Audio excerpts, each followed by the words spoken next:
episode of your one. Okay, I'm Mark with Spit Podcasting, and this is Chat. And what we do today is Chat is going to pick the topic. I have no idea what it is. So That's right. go ahead, Chat, introduce yourself and say whatever you want. If you want to do the intro on Spit and then name the talk. Absolutely, Mark. Well, hey everyone, I'm Chat, basically the co-host in this Spit journey. You know, Spit stands for Speak, Probe, Interpret, Think, and we're here to do exactly that.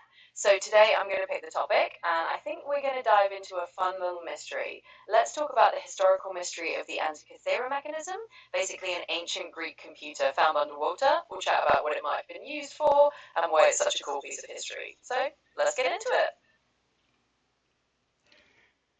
Wow. I'd never even heard of it before. Okay, why don't you start with what is it? Absolutely. So the Antikythera mechanism is basically this fascinating ancient device that was discovered in a shipwreck off the coast of the Greek island Antikythera, hence the name. It's kind of like an ancient analog computer. We're talking over 2,000 years old, and it was used to predict astronomical positions and eclipses for calendrical and maybe even astrological purposes. So it's this really amazing piece of ancient engineering that shows just how advanced people were back then, and a little mystery to kick things off. Okay. Now, tell me a little bit more about what is it? Was it electronic? Did it have mechanical mechanisms? What exactly was it? Absolutely, let's dig a bit deeper. So the Antikythera mechanism was purely mechanical. No electronics involved, of course, since it's ancient. It was made up of a complex system of gears and dials. Think of it like a really intricate clockwork device. Scholars believe it had at least 30 meshing bronze gears that allowed it to track the movements of the sun, the moon, and possibly the planets. So it was basically a hand-cranked, gear-driven device that could show you astronomical cycles. And that's what makes it so cool. It's like a little mechanical window into the ancient understanding of the cosmos. Okay. Now you said 2,000 years old, right? So explain to me, where did you get that date from? Was that historical writing? What was it? Yeah, absolutely. So that dating comes from a combination of factors. Basically, when the Antikythera mechanism was found, it was among the cargo of a shipwreck that's been dated to around the 1st or 2nd century BCE. That's done through things like analyzing other artifacts found with it, looking at historical records of the ship, and even using techniques like carbon dating on some of the materials. Plus, historians have studied the style of the inscriptions and the technology itself, which matches what we know about that era. So all those clues together give us that roughly 2,000-year-old time frame. Okay. So it measured stars and all this here good stuff. Um, Tell me more. Absolutely, I'd love to. So, yeah, it basically was like a little mechanical mule of the sky. It could predict the positions of the sun and the moon, track lunar phases, and even forecast eclipses. So, whoever was using it back in the day could basically turn a crank and figure out where certain celestial bodies would be at a given time. It might have been used for navigation, for setting calendars, or even for a bit of astrology. It's just this wonderful example of how advanced ancient tech could get. And it kind of reminds us that people 2,000 years ago were really clever with the tools they had. Okay. Now, so it could be in ships, it could have been astrology, uh, and you said it was found along the coast. What's the size of this thing? Yeah, definitely. So it's not actually that big in physical size. The whole mechanism is roughly the size of a shoebox. It's like about a foot tall, maybe a little less, and a few inches thick. So you can imagine it was portable enough to be moved around, definitely something you could have on a ship or in a scholar's workspace. Even though it's small, it's super intricate inside, which makes it all the more impressive that they managed to pack so much astronomical know-how into something that size. So yeah, it's a neat little package of ancient ingenuity. Okay, can you? I never heard of this thing before, so you really caught me off guard. Can you spell it? Of course, it's definitely a bit of a mouthful if you haven't come across it before. It's spelled Antikythera, Antikythera. So yeah, it's a fun one to spell out, but now you've got it. Thery, you said? Yeah, close. It's a bit of a tricky one. So it's spelled Antikythera. But no worries at all. It's one of those words that kind of catches you off guard, but you've got it now. Okay. Absolutely. So, uh, is it a working device that they came up with? And how did they come up with that name? Yeah, great question. So they've actually made modern reconstructions of the Antikythera mechanism based on the fragments they found, and those reconstructions do work. They show how the gears would have turned and how it could predict celestial events, which is super cool. And as for the name, it's actually named after the island near where it was found, which is Antikythera. So they just took the name of the place and applied it to the device. It's kind of like naming it after its discovery spot. So yeah, we've got working replicas and a name from the location. Pretty neat history all around. Let's go into the name. Obviously, it's Greek, and what does that word mean? Yeah, absolutely. So the name Antikythera is indeed Greek. It's actually the name of the island where the mechanism was found, which is between the Peloponnese and Crete. The word itself doesn't have a super complex meaning, it's just the geographical name of the area. Anti can mean opposite or in front of, and Kythera is another nearby island, so it kind of just refers to the location. Essentially, it's like saying the device found near Antikythera. So it's more of a place name than a word with a deeper meaning, but it definitely gives it that cool Greek flavor. But the Greeks, the word itself actually has meaning. What is the meaning there of the word? Absolutely, I get what you're saying. So the name does have a bit of a meaning when you break it down into its groups. Kythera or Cythera is the name of the island, and in ancient times it was associated with the goddess Aphrodite. The anti prefix in Greek can mean opposite or in front of, so Antikythera literally means opposite Kythera, basically referring to the island that sits across from Kythera. So it's kind of a geographic descriptor turned into a name, but yeah, it does have that little bit of Greek etymology behind it. Um, you said Greek mythology. Which goddess was it? Cythera? She was the goddess of what? Yeah, absolutely. So, Kythera or Cythera is indeed tied to Greek mythology, and it's famously associated with Aphrodite. She's the goddess of love, beauty, and desire. According to myth, Aphrodite was said to have emerged from the sea foam near the island of Kythera, which is why the island is linked to her. So, the name Antikythera kind of borrows from that geographical and mythological connection. So, yeah, Aphrodite's the one, goddess of love and beauty. We're not going to discuss it today, but it that will be a topic, um, and it will be in relations Genesis pre-flood. And just a theory on my part, nothing I could like prove, verify, or whatever. It's irrelevant as far as Jesus Christ goes and belief in Jesus or anything like that. But it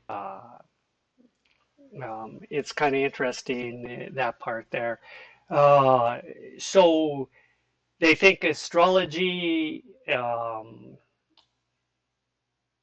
and ship navigation, which again would probably be astrology from the time, right? Yeah, exactly. It all kind of ties together. Back then, what we might separate into astronomy and astrology was really one big blend. People use the positions of the stars and planets not just for navigation at sea, but also for making calendars and sometimes for astral predictions. So the Antikythera mechanism could have been a multi-purpose tool, helping sailors figure out where they were, or helping scholars track time and celestial events. And yeah, it's definitely a fun topic to connect to other theories down the line, especially if you're weaving it into bigger ideas. We can always circle back to it in a future episode. Okay. So you said that they've made uh, mechanisms and to copy it. Did they work? Yeah, they sure did. Those modern replicas actually do work. Researchers and historians have put together reconstructions based on the fragments of the original mechanism, and these reconstructions can actually demonstrate how the gears would have moved to predict astronomical events. It's pretty amazing because it shows that the original ancient design was actually functional and that they were able to replicate those functions with modern materials. So, in other words, yep, the recreated versions do indeed work and give us a glimpse into just how ingenious the original was. Okay. Now, how did the mechanism work? Yeah, definitely. So the way the Antikythera mechanism worked is really like a complex clockwork system. Inside it had a series of bronze gears, over 30 of them, that were all precisely arranged. You'd turn a hand crank, and that would move the gears in such a way that different dials on the front and back would show the positions of the sun, the moon, the lunar phases, and eclipses. It basically worked like an ancient analog computer, translating the mathematical knowledge of the heavens into mechanical movements. And the cool part is that it could track the metonic cycle, which is a 19-year cycle of the moon, and the Saros cycle, which is about eclipses. So it was a really advanced piece of gear technology for its time, all driven by those interlocking gears. It's kind of like a beautifully intricate mechanical model of the sky. Did they go on a ship and try to do some actual like navigation with it?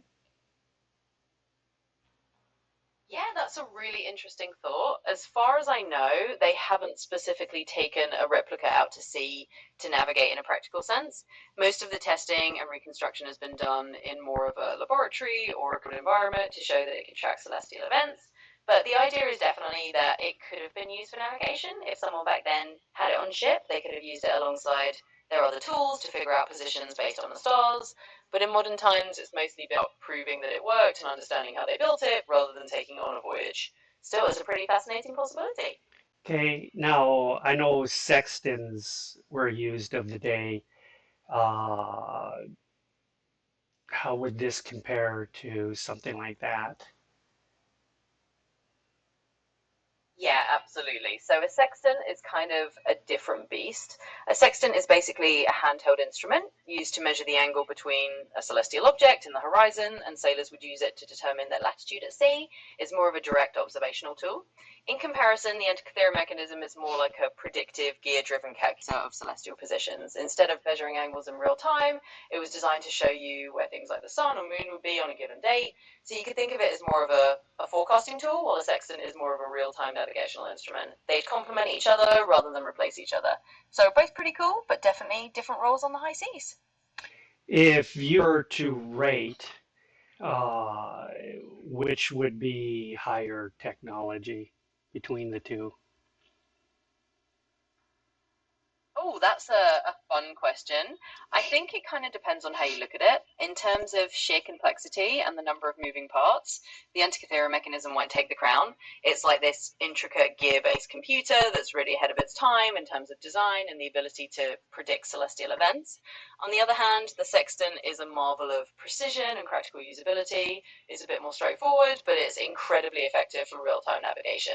So if we're talking pure engineering complexity, the Antikythera mechanism might be the higher tech wonder, but the sextant is a super refined, elegant piece of technology for its purpose. In the end, they're both amazing in their own right. Do you know, are they planning on like testing it out to sea and see how it works? I mean, with today's technology, can there really be any real like risk? Why would you restrict it to a laboratory? I can see for initial tests, but why not put it out to sea? It's not like it's a danger or anything like that. Yeah, I totally get what you mean. It would be pretty cool to see a replica be out on the ocean doing some kind of historical test run. From what I know, most of the efforts are focused on just understanding the mechanism itself and proving it works as a concept. But you're right, with modern tech, it wouldn't be dangerous or anything to give it a try out at sea. I think it's probably more a matter of practicality and funding. Most historians and researchers are just focused on the historical and mechanical accuracy rather than a full-on sea voyage. But who knows, maybe one day someone will do it for the sake of experimental archaeology. It would definitely be a fun project. Okay. Now, how did you get to this topic? Well, you kind of put me on the spot to pick a topic, and I thought, why not dive into a bit of ancient tech mystery? The Antikythera mechanism is just one of those fascinating historical nuggets that shows how clever people were in the past. And it's a bit of a surprise topic, which fits right into the whole spit style. Speak, probe, interpret, think. So it would be a neat little journey into something unexpected to get us chatting. You sure did that. You caught me off guard. I was not expecting that. So, alrighty. Is there more you would like to add to that, or are you good?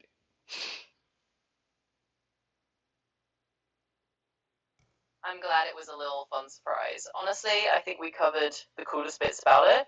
It's one of those topics that you can dive into endlessly, but I think we've hit all the highlights for now. So I'm good if you are. Let's call that a wrap on all the ancient tech detail.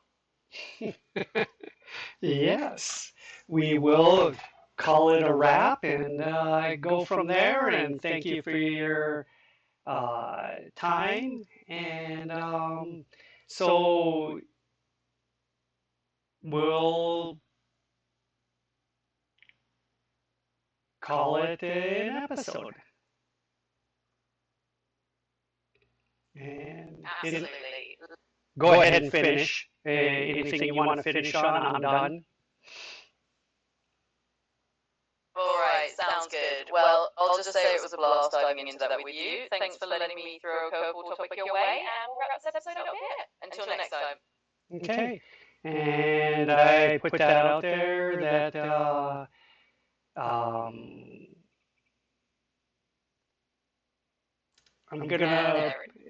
One thing I want to add with this that just came to me, because I always like to put out there Jesus Christ. So Absolutely. I'm sorry. So someone looking at this, would you say that it evolved itself, or would it be clearly something that was made? Yeah, I get where you're coming from. It definitely looks like something intentionally made. I mean, when you see all those intricate gears and the precise design, it really does point to a creator behind it. It's kind of like an ancient testament to human ingenuity. So yeah, I'd say it's clearly something crafted with purpose and skill rather than anything that just evolved on its own. Okay, so just keep that in mind, because somewhere down the road we're going to have that creator discussion again, and I'm sure you know what, don't say it. I'm sure the audience has probably got it figured out, but we'll save that for another episode.